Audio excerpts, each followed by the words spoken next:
Hello दोस्तों, welcome back to my YouTube channel sky का GK. दोस्तों, आज के वीडियो में हम लोग ज्ञान बिंदु जीएस एकेडमी का टेस्ट नंबर 9 का डिस्कशन करेंगे। टेस्ट नंबर 8 तक हो गया है। अगर आप हमारे चैनल पर नए हैं तो हमारे चैनल को सब्सक्राइब कर दीजिएगा और वीडियो को पूरा देखिएगा। अच्छा लगे तो लाइक कर दीजिएगा, ठीक है। और कमेंट करके बताइएगा कि वीडियो कैसा लगा। और ये जो है फुल लेंथ टेस्ट होने वाला है, जिसका हम लोग जीएस और करेंट अफेयर का रिवीजन करेंगे। तो चलिए शुरू करते हैं बिना समय गंवाएं, और साथ में डिस्कशन भी करेंगे। तो पहला क्वेश्चन शुरू करते हैं। पहला क्वेश्चन है, निम्नलिखित में से किसे रेमन मैग्सेसे पुरस्कार 2025 से सम्मानित किया गया है? तो सही कूट के हिसाब से चुनना है। तो पहला है प्रथम एजुकेशन फाउंडेशन भारत, इसको नहीं मिला है। दूसरा है साहिना अली मालदीव को, ठीक है, इसको मिला है। Flaviano Antonio L Villanueva Philippines, इनको भी मिला है। Educate girls the foundation to educate girls globally, ठीक है, इसको भी मिला है। तो इसका आंसर ऑप्शन भी हो गया। केवल 2, 3 और 4 को मिला है, ठीक है। आगे बढ़ते हैं। नेक्स्ट दूसरा प्रश्न है, कथन और कारण वाला है, ठीक है। तो कथन है, पदार्थ छोटे छोटे कणों से मिलकर बना है। और कारण है, पदार्थ के कण निरंतर गति करते रहते हैं। तो इसका आंसर कौन सा होगा दोस्तों? तो ये तो दोनों कथन और कारण जो है सही है, ठीक है, लेकिन व्याख्या सही नहीं है, ठीक है। तो इसका आंसर ऑप्शन भी होगा। ए और आर दोनों सत्य है, परंतु आर ए का सही व्याख्या नहीं करता है, ठीक है। आगे बढ़ते हैं। नेक्स्ट 3 प्रश्न है, बिलियन के गुणों के संदर्भ में निम्नलिखित में से कौन सा कथन सही है? इसमें भी सही कथन छांटना है, ठीक है। और चलिए कथन पढ़ते हैं। पहला कथन है, बिलियन एक समांगी मिश्रण है जिसमें बिले तथा बिलायक के कणों का आकार लगभग समान होता है, सही है। दूसरा है, बिलियन में बिले के कणों का आकार अत्यंत सूक्ष्म 10⁻⁹ मीटर होता है, अतः बिलियन के कणों को नंगी आंखों से नहीं देखा जा सकता है, ये भी सही है। दूसरा है, बिलियन प्रकाश को प्रकीर्णित नहीं करता है क्योंकि बिलियन के कण अत्यंत सूक्ष्म होते हैं, ये भी सही है दोस्तों। और चौथा है, बिलियन के कण अस्थायी होते हैं, अतः बिलियन में से बिले के कणों को सामान्य प्रक्रिया द्वारा पृथक नहीं किया जा सकता है। तो ये चारों कथन जो है दोस्तों सही है, ठीक है। तो इसका आंसर कौन सा होगा, देख लेते हैं कूट में क्या है। तो इसका आंसर ऑप्शन डी हो जाएगा। 1, 2, 3 और 4 सभी सही है, ठीक है दोस्तों। आगे बढ़ते हैं। 4 नंबर प्रश्न है, राष्ट्रीय मानवाधिकार आयोग के संदर्भ में निम्नलिखित कथनों पर विचार कीजिए और उपयुक्त में से कौन सा कथन सही है, ठीक है। इसमें भी सही कथन छांटना है। तो चलिए कथन पढ़ते हैं। पहला कथन है, यह एक संवैधानिक निकाय है। राष्ट्रीय मानवाधिकार आयोग एक संवैधानिक निकाय है, हाँ, तो ये सही है कथन। दूसरा है, अध्यक्ष और सदस्य का कार्यकाल 5 वर्ष या 65 वर्ष की आयु तक होता है, ये भी कथन सही है। तीसरा है, आयोग केवल 1 वर्ष से कम समय में घटित मामलों का ही जांच करता है, नहीं, ये जो है दोस्तों कथन गलत है। तो इसका आंसर कौन सा हो जाएगा? ऑप्शन नंबर बी सही हो जाएगा। केवल 1 और 2 जो है सही है, ठीक है। राष्ट्रीय मानवाधिकार एक संवैधानिक निकाय है और इसका गठन कब हुआ था दोस्तों? तो मानवाधिकार संरक्षण अधिनियम 1993 के तहत किया गया था, ठीक है, 1993 के तहत।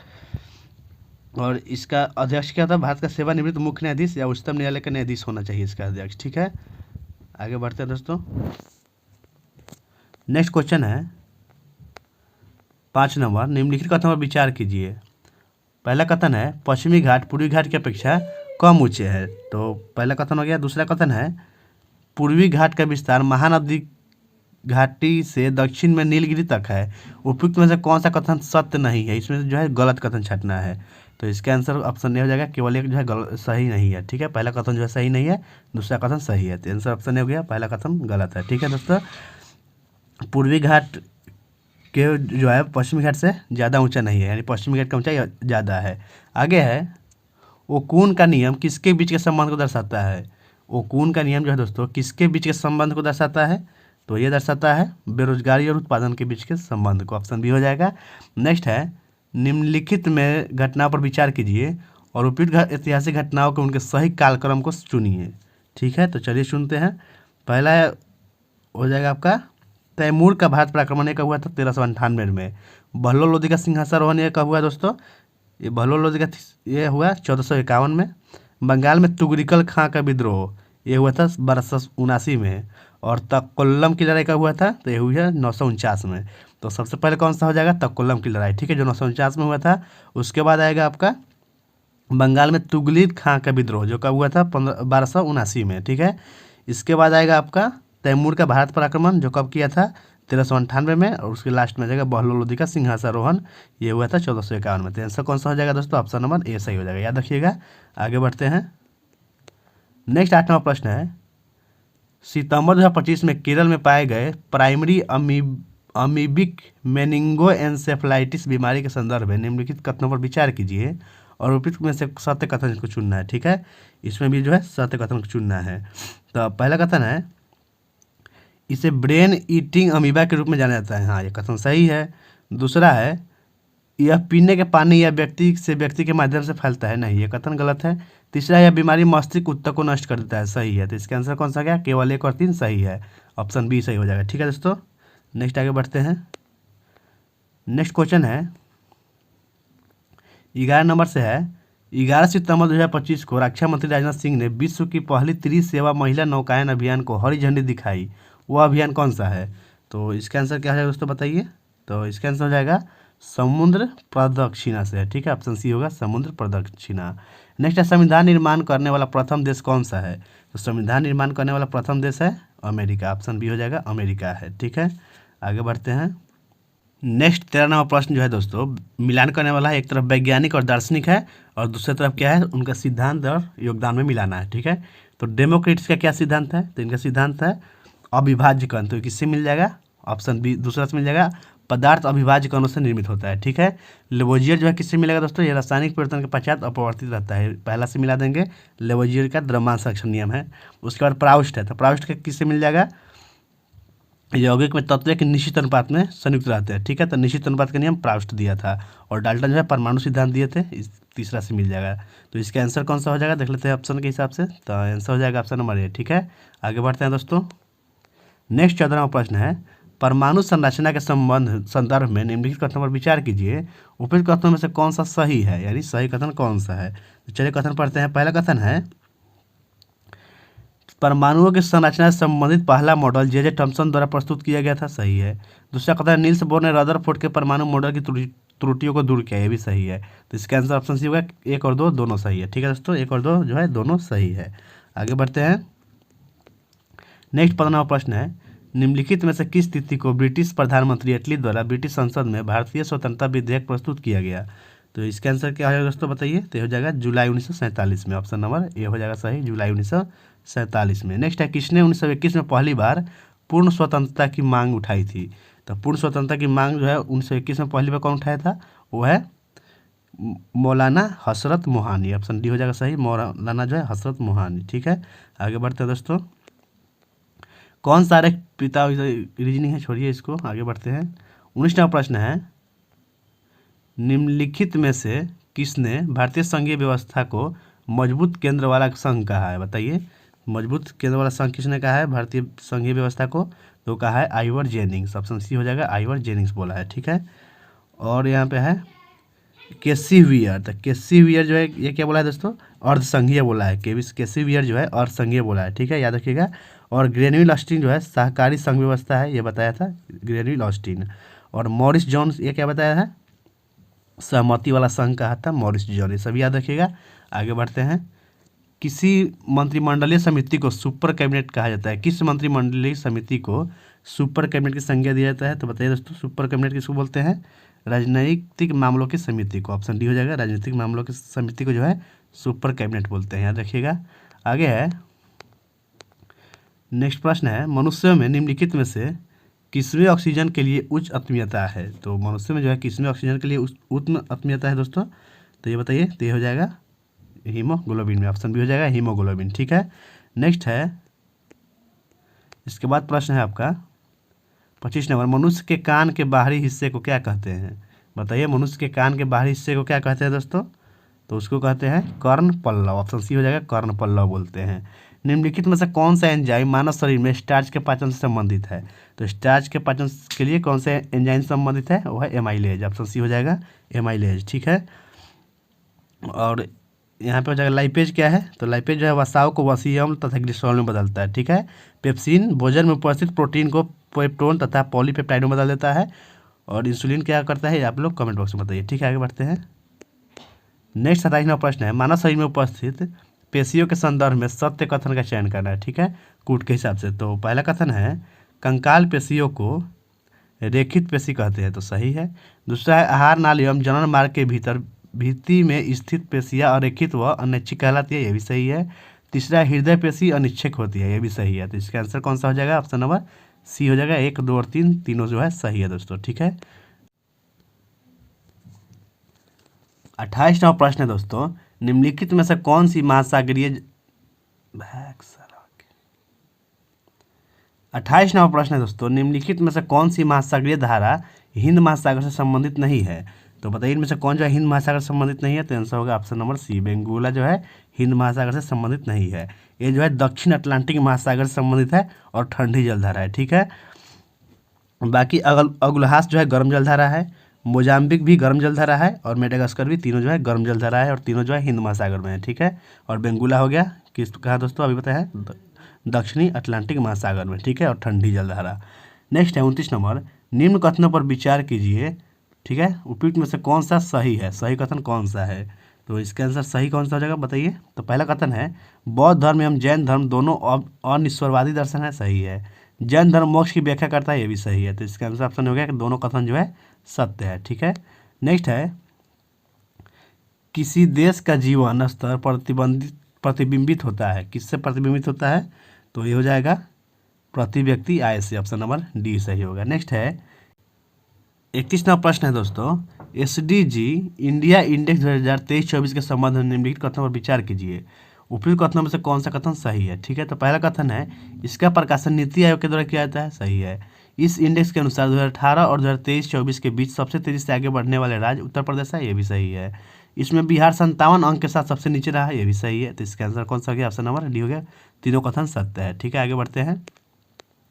नेक्स्ट 32 नंबर प्रश्न है, निम्नलिखित में से कौन जो है सही सुमिलित है? ठीक है, सही कौन सुमिलित है?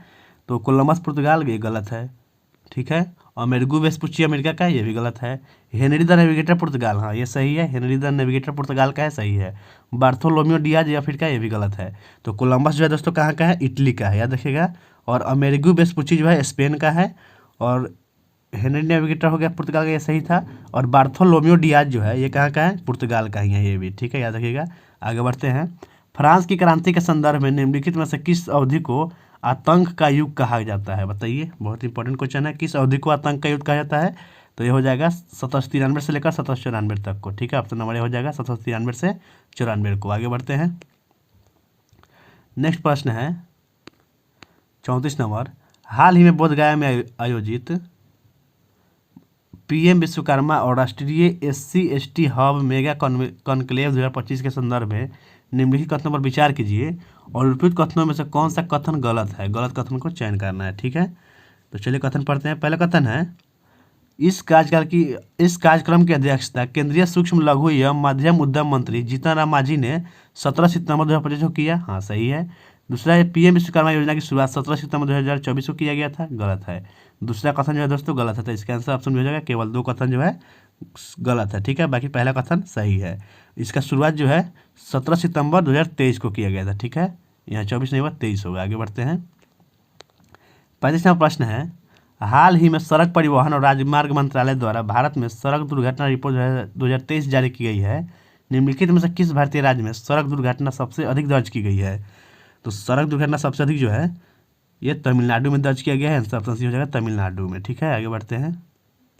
नेक्स्ट प्रश्न है, इनमें से शुद्ध तत्व कौन सा है? तो ये हिंदी है दोस्तों, तो चलिए इसका आंसर बता देते हैं। इंद्रवज्रा जो है शुद्ध तत्व है, पहला नंबर, ठीक है, इंद्रवज्रा। नेक्स्ट है, निम्नलिखित में शब्दों में से किसमें स्वर संधि है? ये भी हिंदी है, तो रामायण में जो है स्वर संधि है। आगे बढ़ते हैं।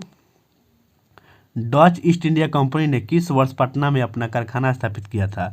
तो डचों ने पटना में अपना कारखाना किस वर्ष स्थापित किया था? 1632 में, याद रखिएगा 1632 में, ऑप्शन बी हो जाएगा, ठीक है। और बिहार जो में पहले सबसे पहले कौन आए थे? पुर्तगाल ही आए थे बिहार में भी, ठीक है। और उसके बाद डच आए थे। चलिए आगे बढ़ते हैं। नेक्स्ट है, बिहार विधानसभा में अनुसूचित जनजाति के लिए आरक्षित सीटों की संख्या कितनी है? तो अनुसूचित जनजाति के लिए आरक्षित सीटों की संख्या कितनी है दोस्तों? तो बताइए। तो ये है 2 सीट जो है आरक्षित है, ऑप्शन नंबर डी हो जाएगा, 2 है, ठीक है। और बिहार की विधानमंडल द्विसदनीय है, ठीक है दोस्तों। और बिहार विधानसभा में सीटों की संख्या कितना है? 243 है। बिहार में विधान परिषद में सीट कितना है? 75 है। लोकसभा सीटों की संख्या 40 है। राज्यसभा में सीटों की संख्या 16 है। और विधानसभा में कुल आरक्षित सीटों की संख्या पूछा कितना है? तो 40 है, जिसमें अनुसूचित जाति के लिए 38 सीट है और जनजाति के लिए 2 सीट है, ठीक है, याद रखिएगा। और लोकसभा में SC के लिए कितनी सीटें का आरक्षण है? तो 6 सीट पर, ठीक है दोस्तों। आगे बढ़ते हैं और भी कुछ जान लेते हैं बिहार के बारे में। जैसे बिहार में जो है 9 प्रमंडल होता है, जिला 38 है, 38वां जिला अरवल है, ठीक है। और बिहार में 101 अनुमंडल है। और बिहार में 100 अंचल की संख्या 534 है। और बिहार में पंचायतों की संख्या भी पूछ लेता है कभी कभी, तो है 8053 है, ठीक है। और नगर निगम 19 है, याद रखिएगा। आगे बढ़ते हैं। और बिहार स्थापना दिवस ये आप लोग कमेंट बॉक्स में बताइए, ठीक है। आगे बढ़ते हैं। आगे प्रश्न है, निम्नलिखित में से किस क्षेत्र में रेमन मैग्सेसे पुरस्कार नहीं दिया जाता है? बताइए, रेमन मैग्सेसे पुरस्कार जो है किस क्षेत्र में नहीं दिया जाता है? तो इसका आंसर क्या हो जाएगा? वास्तुकला के क्षेत्र में। ऑप्शन डी सही हो जाएगा। वास्तुकला क्षेत्र में जो रेमन मैग्सेसे पुरस्कार नहीं मिलता है, ठीक है। बाकी शासकीय सेवा, समुदाय नेतृत्व, जन सेवा, पत्रकारिता, साहित्य और रचनात्मक संचार कला, अंतर्राष्ट्रीय समाज, उद्यमी नेतृत्व जो है इस सब में दिया जाता है, ठीक है। और रेमन मैग्सेसे पुरस्कार की शुरुआत जो है 1957 में किया गया था, ठीक है। कौन सी सरकार? फिलीपींस सरकार देता है, याद रखिएगा दोस्तों। आगे बढ़ते हैं। भारत सरकार अधिनियम 1935 के तहत 6 प्रांतों में द्विसदनीय विधानमंडल की स्थापना की गई थी। निम्नलिखित में से कौन सा उन 6 प्रांतों में शामिल नहीं था? तो इसका आंसर क्या होगा बताइए? हो जाएगा पंजाब, जो उसमें शामिल नहीं था। ऑप्शन नंबर ए हो जाएगा पंजाब। इसमें 6 राज्य कौन कौन थे? तो थे बंगाल, बम्बई, मद्रास, बिहार, संयुक्त प्रांत और असम, ठीक है। आगे बढ़ते हैं दोस्तों। आगे प्रश्न है 43 नंबर है, निम्नलिखित में से सत्य कथन की पहचान करना है, ठीक है। इनमें से कौन सा कथन जो है सही है? तो चलिए पढ़ते हैं। पहला कथन है, चंद्रबर दाई ने पृथ्वीराज विजय की रचना की, गलत है। अजय राज ने हरिकेल नामक नाटक की रचना की, ये भी गलत है। चंदावड़ के युद्ध में जयचंद मारा गया, सही है। तीसरा कथन जो है दोस्तों सही है। और चौथा कथन, तराइन के द्वितीय युद्ध में पृथ्वीराज विजय हुआ, ये भी कथन गलत है। तराइन के द्वितीय युद्ध में जो है पृथ्वीराज की हार हो गया था, ठीक है। और चंद्रबर दाई ने पृथ्वीराज विजय की रचना नहीं किया था। चंद्रबर दाई जो है पृथ्वीराज रासो की रचना किया था, ठीक है। और पृथ्वीराज विजय की रचना कौन किया था दोस्तों? तो बताइए आप लोग कि पृथ्वीराज विजय की रचना कौन किया था? आप लोग कमेंट में बताइए, ठीक है। आगे बढ़ते हैं। कैल्शियम का परमाणु संख्या कितना है? बताइए, कैल्शियम का परमाणु संख्या कितना है दोस्तों?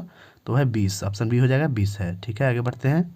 नेक्स्ट है 45 नंबर, मैग्नीशियम रिबन का वायु में दहन करने के प्रयोग का समय प्रमुख प्रेक्षण है, क्या है? तो इस उपयुक्त प्रेक्षणों में से कौन सा सही है? सही प्रेक्षण चुनना है। तो इसका पहला है, एमजी रिबन का दहन चमकीली श्वेत लौ के साथ होता है, हाँ सही है। उसके बाद दूसरा है, एक महीन श्वेत चूर्ण बनता है, ये भी सही है। मैग्नीशियम रिबन वाष्पित हो जाता है, नहीं गलत है। श्वेत चूर्ण का जलीय विलयन नीला लिटमस को लाल कर देता है, ये भी गलत है। तो इसका आंसर कौन सा हो जाएगा? ऑप्शन नंबर सी हो जाएगा दोस्तों। केवल 1 और 2 जो है सही है, ठीक है। आगे बढ़ते हैं। 46 नंबर प्रश्न कथन और कारण वाला प्रश्न है, तो चलिए इसको देखते हैं। तो पहला कथन बोल रहा है, यदि कोई वस्तु अपने स्थान में परिवर्तन नहीं करती है तो वह विरामावस्था में होती है, हाँ सही है।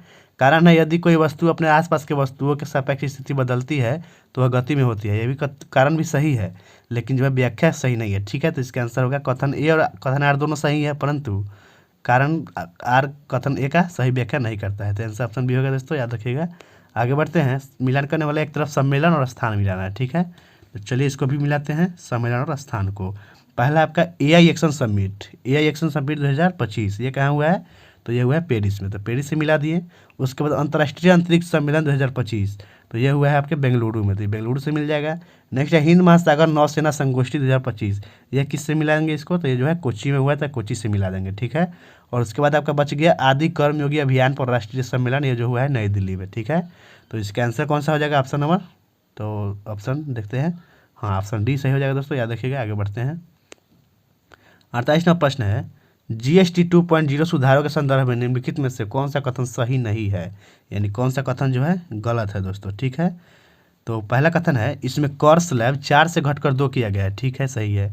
दूसरा, जीएसटी सुधार 2.0 के जीरो के द्वारा लग्जरी कारों, तंबाकू, सिगरेट व एरिएटेड ड्रिंक जैसे आइटम्स के लिए 40% कर के विशेष स्लैब का प्रस्ताव है, ये भी सही है, ठीक है। और पढ़ते हैं कथन और ऑप्शन है आपका तीसरा ऑप्शन है, स्वास्थ्य एवं जीवन बीमा पॉलिसियों के प्रीमियर पर 18% से घटकर 5% कर दिया गया है, नहीं ये गलत है। चौथा है, जीएसटी के 12% तथा 18% स्लैब को अब समाप्त कर दिया गया है, हाँ सही है।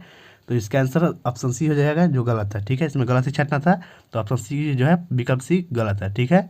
इसमें जो है 5% 18% से घटकर अब उसे शून्य कर दिया, सीधा 0%, ठीक है। अब उस पर टैक्स नहीं लगेगा। आगे बढ़ते हैं।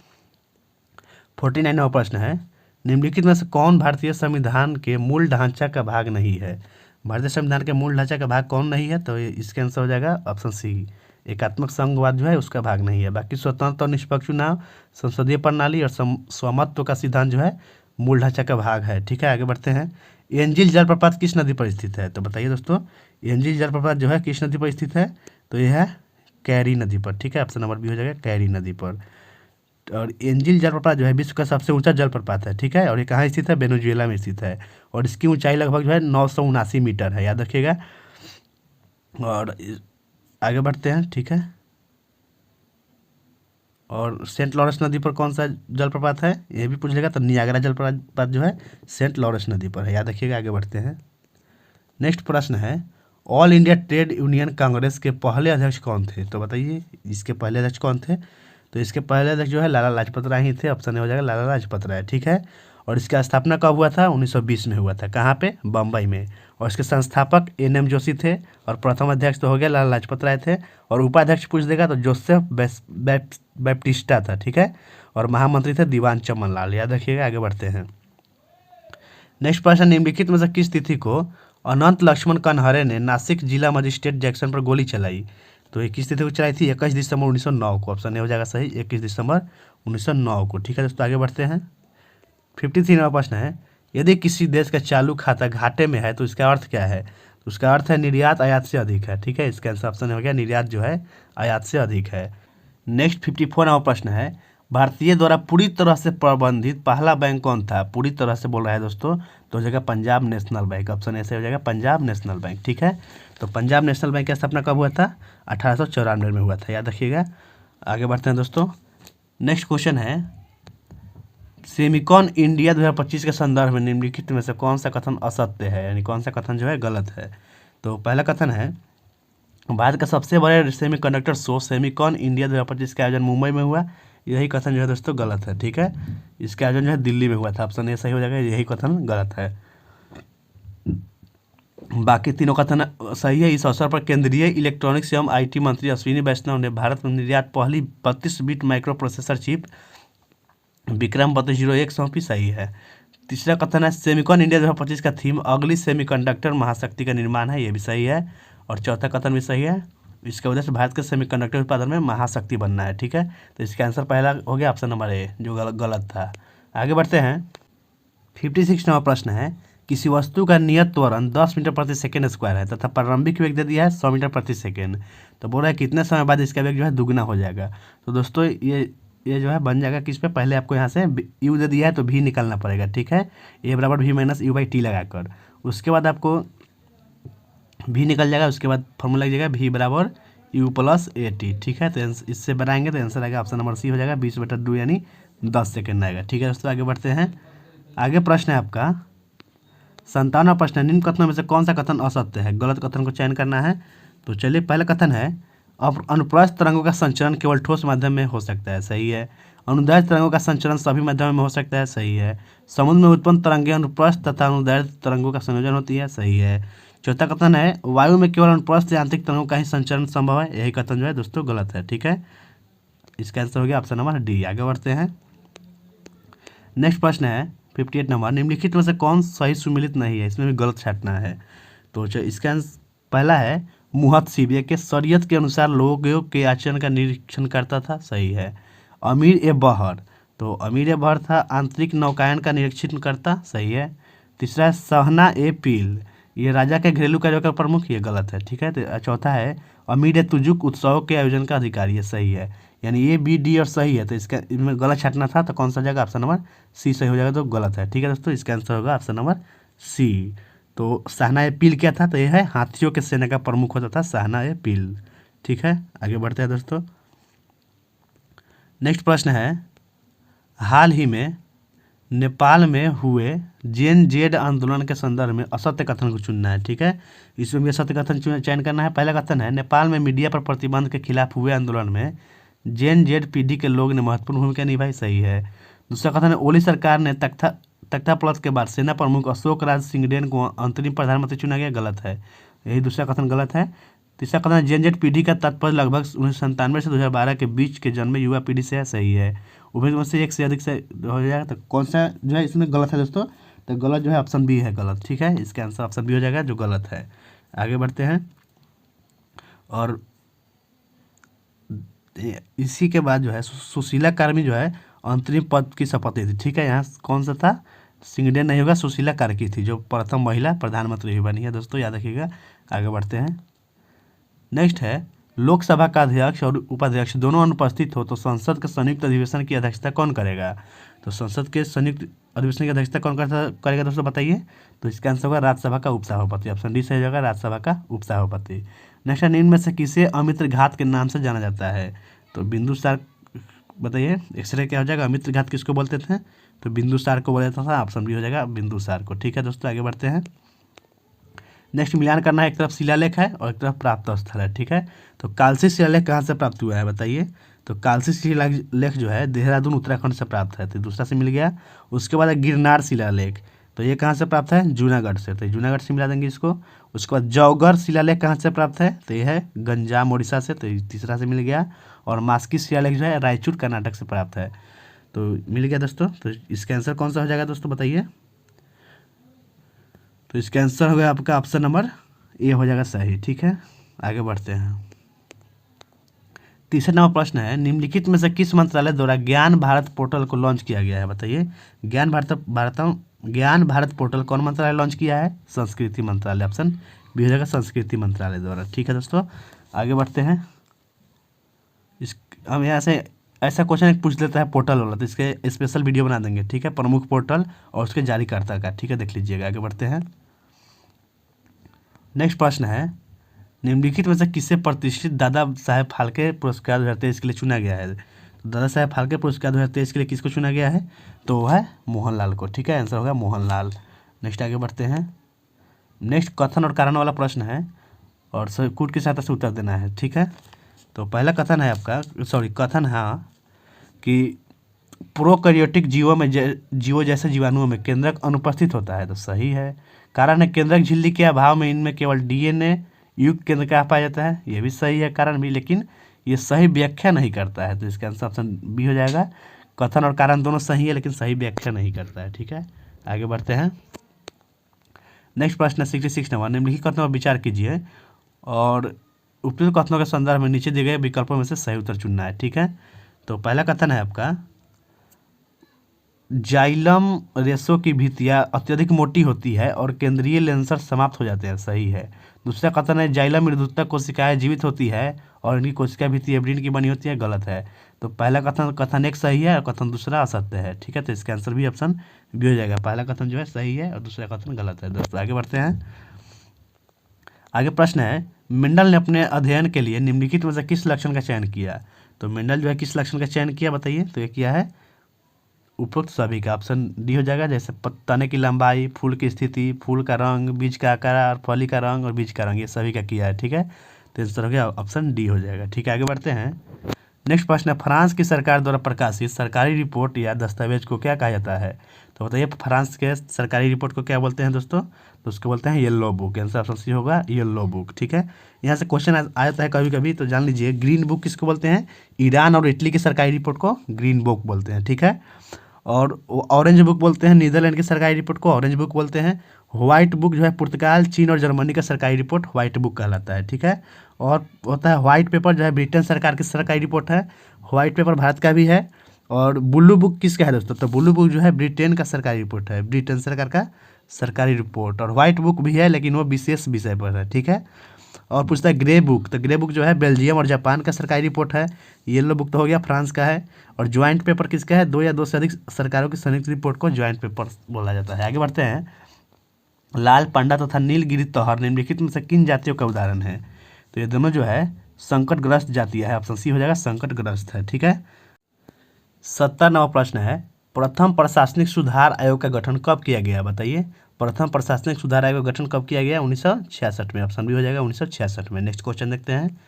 नेक्स्ट प्रश्न है 71वां प्रश्न है, NIRF इंडिया रैंकिंग 2025 के संबंध में निम्नलिखित में से कौन सा कथन जो है असत्य है, यानी असत्य कथन का चयन करना है। ठीक है, तो पहला कथन है, 4 सितंबर 2025 को शिक्षा मंत्रालय द्वारा NIRF रैंकिंग 2025 जारी किया गया है, सही है। दूसरा कथन है, NIRF 2025 में 17 श्रेणियों में 163 संस्थानों को शामिल किया गया है, सही है।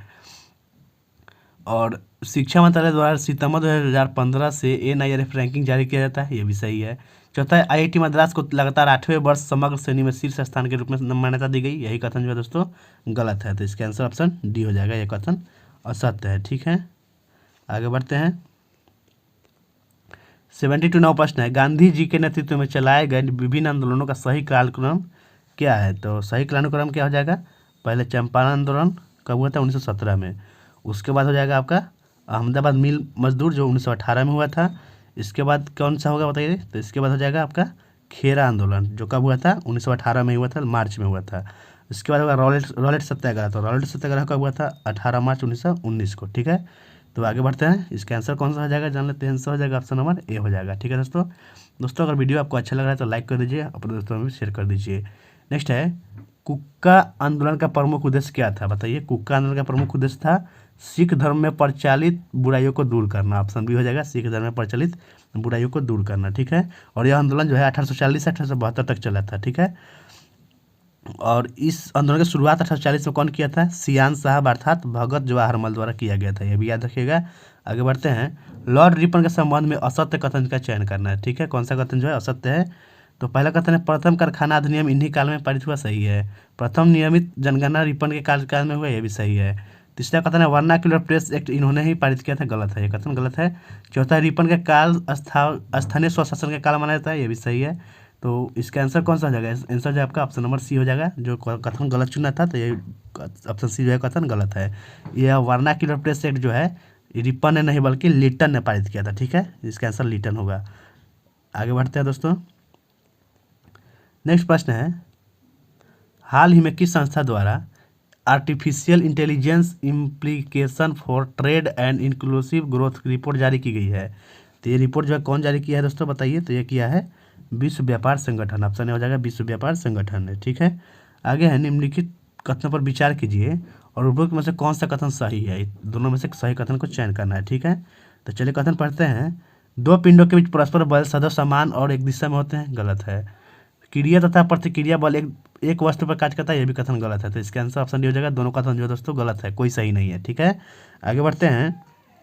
फिर मिलान करने वाला आ गया 77 नंबर, कॉलम ए और कॉलम बी को मिलान करना है। ठीक है, तो छोटका जी से किसका मात्रक है? तो छोटका जी का मान कितना होता है दोस्तों? तो इसका मान होता है 9.8 मीटर से मिल जाएगा, पहला नंबर से मिल जाएगा। ठीक है, दूसरा है बरका जी। तो बरका जी है सर्वाधिक गुरुत्वाकर्षण स्थिरांक का मात्रक है, सूचक है। तो ये दूसरा से मिल गया। भार किससे मिलेगा दोस्तों? बताइए।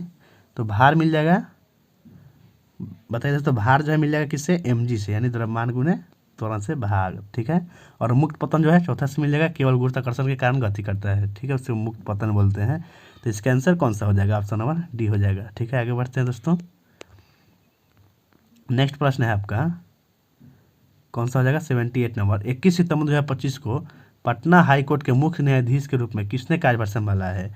तो पटना हाईकोर्ट के मुख्य न्यायाधीश कौन बने हैं? न्यायमूर्ति पवन कुमार भीमप्पा। ऑप्शन डी हो गया, पवन कुमार भीमप्पा बजंत्री। ठीक है, 79 नंबर प्रश्न है, नगर निगम के संदर्भ में निम्नलिखित में से कौन सा कथन जो है असत्य है? तो नगर निगम के संबंध में असत्य कथन का चयन करना है। ठीक है, तो बताइए कौन सा कथन इसमें असत्य है? तो कथन पढ़ते हैं। पहला है, नगर पालिका का मुख्य कार्यकारी अधिकारी मेयर होता है। गलत। यही कथन, पहला कथन ही सही हो जाएगा, यही जो है गलत है दोस्तों। ठीक है, नगर पालिका का मुख्य कार्यकारी अधिकारी कौन होता है?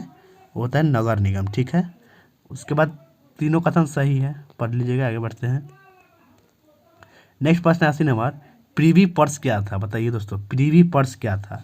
तो प्रीवी पर्स जो है भारतीय रियासतों के पूर्व शासकों को दिया जाने वाला एक वार्षिक भत्ता था। याद रखिएगा, यह वार्षिक भत्ता था। ऑप्शन सी सही हो जाएगा। आगे बढ़ते हैं। नेक्स्ट प्रश्न है, 10 से 16 सितंबर 2025 को जैपार्ड नामक बहुपक्षीय सैन्य अभ्यास कहाँ पर आयोजित किया गया था? बताइए, जैपार्ड का आयोजन कहाँ किया गया था? तो ये किया गया था रूस में। आंसर ऑप्शन सी जगह रूस में। ठीक है, और आगे बढ़ते हैं। इसके बाद निम्नलिखित में से मिलान करना है। ठीक है, क्वेश्चन है, निम्नलिखित युग्मों में से कौन सा युग्म सही सुमिलित नहीं है? ठीक है, कौन सुमिलित नहीं है ये खोजना है आपको। ठीक है, तो पहला है महाराष्ट्र के नए राज्यपाल आचार्य देवव्रत बने हैं। सही है। दूसरा, फ्रांस के नए प्रधानमंत्री इमैनुअल मैक्रो। यही जो है गलत है। ठीक है, यही सुमिलित नहीं है। तो फ्रांस के नए प्रधानमंत्री कौन बने हैं दोस्तों? तो है सेबेस्टियन लोकार्नो बने हैं। याद रखिएगा, सेबेस्टियन लोकार्नो। नेक्स्ट तीसरा दिया है, मिस इंटरनेशनल इंडिया 2025 जो है रूस सिंधु बनी है। सही है। सर्वश्रेष्ठ महिला फुटबॉलर का बैलन डोर फेमिना पुरस्कार 2025 जो है एटाना बोनामाटी को मिला है, जो स्पेन के है। सही है, यानी ए, सी और डी सही है और बी नंबर गलत है, तो इसका आंसर ऑप्शन बी हो गया। आगे बढ़ते हैं, आगे भी मिलान करने वाला है, राष्ट्रीय पार्टी और स्थापना वर्ष का मिलान करना है, ठीक है। तो भारतीय जनता पार्टी का स्थापना कब हुआ था दोस्तों, ये किससे मिल जाएगा, तो इसका स्थापना 1980 में हुआ था, तो 1980 से मिला देंगे। बहुजन समाज पार्टी बसपा का स्थापना कब हुआ था, तो ये हुआ था 1984 में, तो इसको 84 से मिला दिए। उसके बाद Communist Party of India M, CPIM का, इसका स्थापना 1964 में हुआ था, तो ये जो है दूसरा से मिल जाएगा, ठीक है। और आम आदमी पार्टी का गठन कब हुआ था, 2012 में हुआ था, तो इसका आंसर कौन सा हो जाएगा दोस्तों, तो देखते हैं ऑप्शन क्या है। हाँ, तो ऑप्शन के हिसाब से आंसर हो जाएगा ऑप्शन नंबर डी हो जाएगा। आगे बढ़ते हैं, नेक्स्ट प्रश्न है, निम्नलिखित में से कौन सा उदाहरण शून्य कार्य से संबंधित नहीं है। कूट के हिसाब से चुनना है, कौन सा उदाहरण जो है शून्य कार्य से संबंधित नहीं है। तो पहला है घर्षणहीन चिकनी और क्षैतिज मेज पर गतिमान पिंड, सही है। दूसरा है अपने सिर पर भार उठाकर एक स्थान पर खड़ा मनुष्य, ये भी सही है। तीसरा है पृथ्वी के चारों ओर चक्कर लगाता चंद्रमा, ये भी सही है।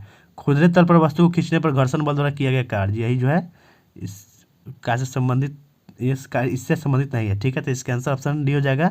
1, 2 और 3 तीनों जो है शून्य कार्य से संबंधित है, लेकिन चौथा जो है शून्य कार्य नहीं है, तो इसका आंसर ऑप्शन डी हो गया, याद रखिएगा। आगे बढ़ते हैं, मेगास्थनीज ने भारतीय समाज को कितने जातियों में विभक्त किया था, तो बताइए मेगास्थनीज ने भारतीय जाति को कितने जातियों में विभक्त किया था, तो ये किया था 7, ऑप्शन सी हो जाएगा 7 जातियों में, ठीक है।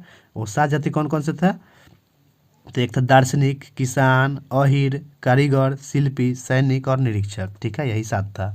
आगे प्रश्न है, मौर्य काल में प्रचलित शब्द रूप दर्शक क्या था, तो रूप दर्शक क्या था दोस्तों, यह था मुद्रा परीक्षण अधिकारी था, ऑप्शन डी हो जाएगा मुद्रा परीक्षण अधिकारी, ठीक है। आगे बढ़ते हैं, जनगणना 2011 के अनुसार निम्नलिखित में से कौन सा राज्य जनसंख्या घनत्व में दूसरे स्थान पर है, तो बताइए कौन सा राज्य जो है जनसंख्या घनत्व में दूसरे स्थान पर है, तो है पश्चिम बंगाल, ठीक है। पहले स्थान पर बिहार है और दूसरे स्थान पर पश्चिम बंगाल है, जिसका जनसंख्या घनत्व कितना है, 1028 है प्रति वर्ग किलोमीटर में, ठीक है। आप लोग बताइए बिहार का जनसंख्या घनत्व कितना है, ठीक है, कमेंट में बताइए। आगे बढ़ते हैं, 8 सितंबर 2025 को मनाए गए अंतर्राष्ट्रीय साक्षरता दिवस का थीम क्या था, तो बताइए अंतर्राष्ट्रीय साक्षरता दिवस कब मनाया गया है, 8 सितंबर को, तो इसका थीम क्या था दोस्तों, बताइए दोस्तों इसका थीम आप लोग, तो इसका थीम था डिजिटल युग में साक्षरता को बढ़ावा देना, यानी ऑप्शन नंबर डी सही हो जाएगा, ठीक है। नेक्स्ट है, विद्युत प्रतिरोध में उत्पन्न ऊष्मा डैश के समानुपाती होता है, तो विद्युत प्रतिरोध में उत्पन्न ऊष्मा जो है धारा के वर्ग के समानुपाती है होता है, आंसर ऑप्शन भी हो जाएगा धारा के वर्ग के समानुपाती। तो फॉर्मूला क्या होता है, H = I² RT, ठीक है, याद रखिएगा I² यानी धारा एक के वर्ग के समानुपाती होता है। आगे बढ़ते हैं, नीचे दिए गए टैक्सनों को उनके सही वर्गीकी पदाक्रम में व्यवस्थित करना है, ठीक है। तो चलिए इसको व्यवस्थित करते हैं। तो सबसे पहले क्या हो जाएगा, तो सबसे पहले आता है जगत, ठीक है। उसके बाद इसके आंसर तो ऑप्शन बी हो जाएगा दोस्तों, ठीक है। तो जगत के बाद जो है प्रभाग, प्रभाग के बाद वर्ग, वर्ग के बाद गण, गण के बाद कुल, कुल के बाद वंश, और वंश के बाद सबसे लास्ट में आता है जाति, याद रख लीजिएगा, ठीक है। जगत, प्रभाग, वर्ग, गण, कुल, वंश, जाति। आगे बढ़ते हैं, नेक्स्ट प्रश्न है, 24 अगस्त 2025 को बिहार स्टार्टअप समिट 2025 का उद्घाटन किसके द्वारा किया गया, तो बिहार स्टार्टअप समिति 2025 का उद्घाटन जो है ये किया है उप मुख्यमंत्री सम्राट चौधरी के द्वारा, ऑप्शन नंबर बी हो जाएगा सम्राट चौधरी के द्वारा, ठीक है। आगे बढ़ते हैं, नमूना पंजीकरण सर्वेक्षण 2023 के अनुसार भारत की कुल प्रजनन दर घटकर कितना हो गया है, जो प्रतिस्थापन स्तर 2.1 से नीचे है, तो ये हो गया है आपका 1.9 हो गया है, ऑप्शन नंबर डी हो जाएगा 1.9। नेक्स्ट 93वां प्रश्न देखते हैं दोस्तों। तो 93वां प्रश्न, निम्नलिखित में से कौन सा कथन सही नहीं है, इसमें भी गलत कथन छांटना है। तो पहला कथन है, आपातकाल की घोषणा 1975 में इंदिरा गांधी ने की थी, तो इस कथन यही जो है दोस्तों गलत है, ठीक है, इसमें गलत ही चटना है, तो इसका आंसर ऑप्शन हो जाएगा ये कथन गलत है। आपातकालीन घोषणा राष्ट्रपति करते हैं, तो उस समय राष्ट्रपति कौन थे, फखरुद्दीन अली अहमद थे, ठीक है। बाकी तीनों सही है। 1975 में जेपी ने जनता के संसद मार्च का नेतृत्व किया था, सही है। 1977 के लोकसभा चुनाव में पहली बार कांग्रेस चुनाव हार गई, सही है। 1971 के चुनाव में कांग्रेस ने गरीबी हटाओ का नारा दिया था, सही है। तो ये पहला कथन गलत है, वही आंसर हो जाएगा, ठीक है। आगे बढ़ते हैं दोस्तों, नेक्स्ट प्रश्न 94 नंबर, मिलान करने वाला है, सूची 1 सूची 2 को मिलान करना है, ठीक है। तो पंजाब हिमालय ये कहाँ से कहाँ तक है दोस्तों, इसको मिलाते हैं। तो पंजाब जो है सिंधु सतलज के बीच है, पंजाब हिमालय, ठीक है। कुमाऊं हिमालय ये कहाँ से कहाँ है, तो ये सतलज और काली के बीच है, कुमाऊं हिमालय चौथा से मिल जाएगा। असम हिमालय जो है तीस्ता और ब्रह्मपुत्र के बीच है, तो ये दूसरा से मिल जाएगा, और नेपाल हिमालय जो है काली और तीस्ता के बीच है, तो पहला से मिल जाएगा। तो ऑप्शन कौन सा हो जाएगा, ये नंबर ही सही हो जाएगा। आगे बढ़ते हैं। नेक्स्ट 95 नंबर प्रश्न है, बेल्लारी भारत के किस राज्य में स्थित है? बताइए, बेल्लारी जो है भारत के किस राज्य में है? कर्नाटक में है। आंसर हो जाएगा ऑप्शन नंबर ए, कर्नाटक राज्य में स्थित है। ठीक है दोस्तों। नेक्स्ट है, भारतीय मानक समय रेखा 82.5 डिग्री पूर्वी देशांतर तथा कर्क रेखा एक दूसरे को प्रतिच्छेदित कहाँ करती है? तो एक दूसरे को कहाँ प्रतिच्छेदित करती है बताइए? तो ये करती है छत्तीसगढ़ में। ऑप्शन भी हो जाएगा छत्तीसगढ़ में। ठीक है। 97 नंबर प्रश्न है, निम्नलिखित युग्मों पर विचार कीजिए, उपयुक्त युग्मों में से कितना या कितने युग्म जो है सही सुमिलित है, यानी इनमें से कितना जो है सही सुमिलित है? तो पहला 4 से डार्विन 3 डोमेन प्रणाली से नहीं, ये गलत सुमिलित है। दूसरा है कैरोलस लिनियस 5 जगत प्रणाली, ये भी गलत है। तीसरा है Karl Boyce the origin of species, ये भी गलत है। आर.एच. व्हिटेकर सिस्टम नेचुरो, ये भी गलत है। तो इसका आंसर ऑप्शन डी हो जाएगा, इनमें से कोई जो है सही सुमिलित नहीं है। चार्ल्स डार्विन का क्या है इसमें? द ओरिजिन ऑफ स्पीसीज है चार्ल्स डार्विन का। कैरोलस लिनियस जो है ये किससे है? सिस्टेमा नेचुरी से है, इससे हो जाएगा। कार्ल बोयस जो है 3 डोमेन प्रणाली से है, कार्ल बोयस। और आर.एच. व्हिटेकर 5 जगत प्रणाली से है। ठीक है। तो कोई जो है इसमें सही सुमिलित नहीं था, तो याद रख लीजिएगा, सबको मिला दिए हैं। आगे बढ़ते हैं। 98 नंबर प्रश्न है, कोशिका सिद्धांत के संदर्भ में कितने कथन गलत है? इनमें से कितने कथन जो है गलत है? ठीक है। तो पहला कोशिका सिद्धांत स्लाइडन व स्वान ने प्रतिपादित किया था, सही है। सभी कोशिकाएं पूर्व स्थित कोशिकाओं से निर्मित होती है, सही है। कोशिकाओं द्वारा ऊतकों का निर्माण होता है, सही है। तो इसका आंसर भी ऑप्शन डी हो जाएगा। उपयुक्त में से कोई जो है दोस्तों गलत नहीं है, सभी जो है सत्य है। ठीक है। 99 नंबर प्रश्न देखते हैं, ये मिलान करने वाला है। योजना अभियान है एक तरफ और दूसरी तरफ है ब्रांड एम्बेसडर। ठीक है। तो चलिए मिलाते हैं। तो खो खो 2025 के ब्रांड एम्बेसडर कौन बने हैं दोस्तों बताइए? तो खो खो 2025 के ब्रांड एम्बेसडर बताइए कौन बने हैं? तो ये बने हैं सलमान खान। तो पहला के मिल जाएगा तीसरा से। ठीक है। उसके बाद है आपका जोमेटो। तो जोमेटो को ब्रांड एम्बेसडर कौन बने हैं? तो जोमेटो को ब्रांड एम्बेसडर जो है बन गए हैं शाहरुख खान। तो पहला मिल जाएगा, दूसरा का पहला से मिल जाएगा। उसके बाद है आपका सी में मानसिक स्वास्थ्य राजदूत कौन बने हैं बताइए? मानसिक स्वास्थ्य राजदूत जो है अभिनव बिंद्रा बने हैं, दूसरा से मिल गया। और मालदीव का global brand ambassador Katrina Kaif बनी है, चौथा से मिल जाएगा। ठीक है दोस्तों। आगे बढ़ते हैं। नेक्स्ट आज का अंतिम प्रश्न देखते हैं। ठीक है। 100 नंबर प्रश्न जो है मैथ है, देखेंगे ये क्या मैथ है। ठीक है। तो छोड़ते हैं। तो थैंक यू दोस्तों, आज का वीडियो समाप्त करते हैं। अगर आपको वीडियो अच्छा लगा है तो लाइक कर दीजिए, अपने दोस्तों में भी शेयर कर दीजिए। और आप नए हैं हमारे चैनल पर तो सब्सक्राइब कर दीजिए दोस्तों। मिलते हैं नेक्स्ट वीडियो में, तब तक के लिए टाटा बाय बाय।